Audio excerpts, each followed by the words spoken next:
It's yet another adventure with hiddenincatours.com, and this time we're in England.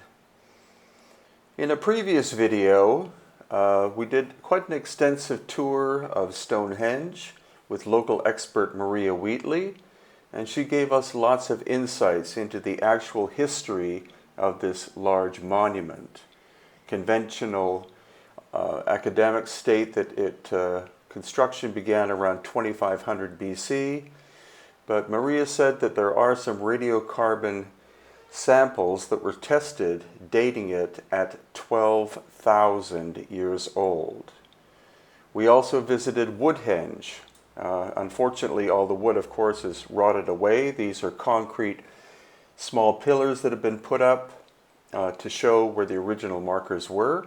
And again, Woodhenge seems to be the same as Stonehenge at being initially constructed around 12,000 years ago, or 10,000 BC.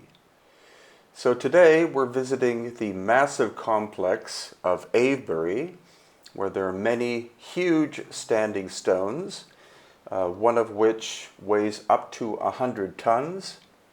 Unfortunately, this site was used as a quarry over the course of time, and so many of the large stones were broken up and used in the construction of walls and buildings, which is very sad, but luckily for us, some of the large stones still exist, and we can see that at one time there was a large perimeter trench going around the entire site.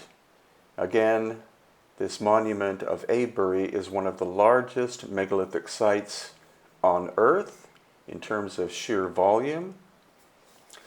And here we're walking up to one of the Sarsen Stones. The quarry is somewhere between 1 and 3 miles away, and Maria is pointing out that this one is a female stone because it is broader at the top than the bottom. The male stones, of course, are the opposite. They are narrow at the top and wider at the bottom. And now we're seeing one of the large stones where large pieces have been broken off, again for construction of walls, etc. But it's a very fine stone, probably quartzite in nature, so therefore having a hardness around 7 out of 10 on the Mohs scale. Very, very fine composition. And Avebury is so large that we had to walk through different corridors like this one in order to see the entire complex. Again, this gives you a sense of scale. And coming up, Maria is going to do some actual talking, which is great.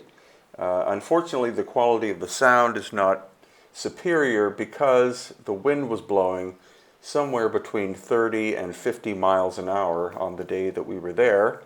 But Maria's insights are very, very important as regards this ancient site in England.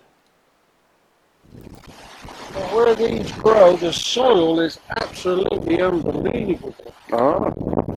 I don't know, I've shown you like this actually, Rusty, because you haven't been on a sort of Avebury tour with me for a while.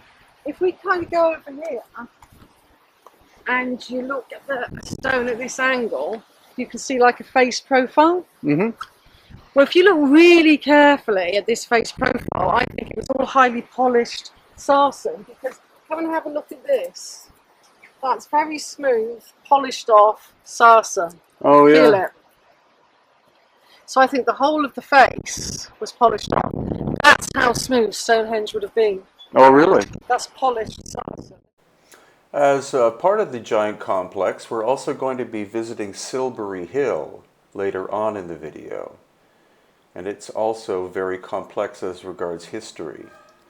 But as we continue to walk through the Avebury complex, again, you see the sense of scale of some of these stones. They're not as beautifully shaped and polished as sites perhaps in Peru, Bolivia, and Egypt, but it's the sense of scale and the complexity of the whole area that is very fascinating.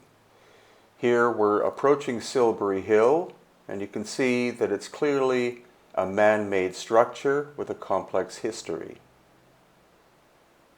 Mars then and Marden was a super huge complex in between Stonehenge and Avebury, and Den is an Old English word for settler, and that means the settlement of Mars. Okay. Now I showed that to Rodney Hale, who I was mentioning earlier, that's worked with Andrew Collins, and we noticed that if you use Silbury Hill for Earth and then you go to Mercury, Venus, Mars, Jupiter and so on, they're using the mean distance in the heavens of where Earth is to a planet. So that's really quite intriguing. What Maria is saying is that the ancient megalithic structures in England, especially around the area of the Salisbury Plain, seem to have alignments related to the different planets in our solar system. And this is also spoken about by author Andrew Collins. So Silbury Hill may very well have originally been a pyramidal shape, or at least a step pyramid type shape, and was altered over the course of time. The exterior originally was probably raw white chalk, so it would have shone like a beacon. Now, of course, it's covered in grass, but that's what it presently looks like, not necessarily the way it looked at different stages in the past. Again, it's probably many, many thousands of years old and was altered over the course of time by different cultures. And so finally, we're going to West Kennet Long Barrow. And this is a burial place, and according to Maria, it was the burial place of people who had elongated heads, most likely the result of cranial deformation. And they lived up to, once again, about 12,000 years ago, and were taken over by what are called the Beaker people, who were an invading people that came from Europe, probably 2500 BC or somewhat earlier. But let's let Maria tell the whole story.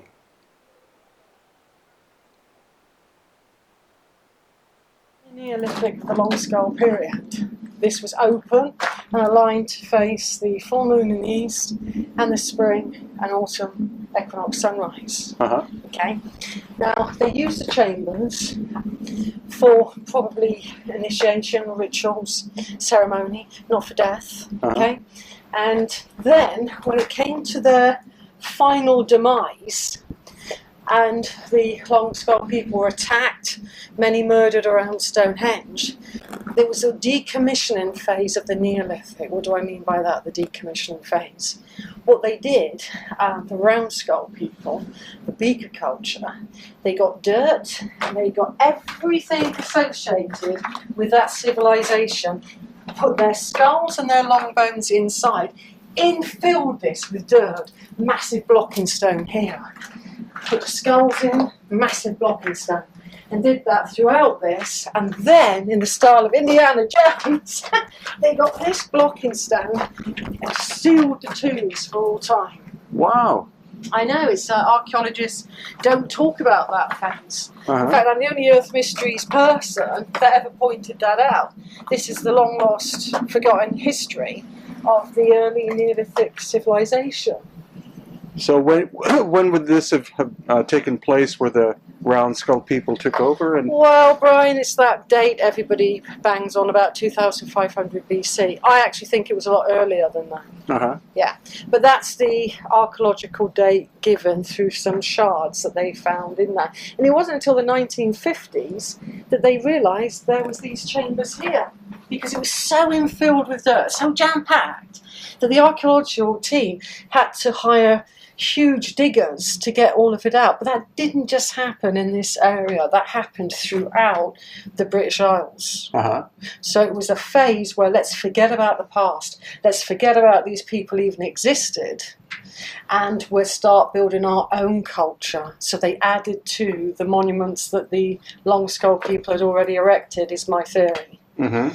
and it's archaeologically correct. So these are the Celts who moved in, and No, the Beaker people. Beaker people. The Beaker people were going across Europe probably from pockets in Russia, the steppes there, and they were moving across Europe with a culture called the Beaker Culture, which was urn burials in beakers. Mm-hmm. They were a lot taller than the ancient Britons, and they were fairer in skin and colour, and they came and either brought disease here, killed a lot of people.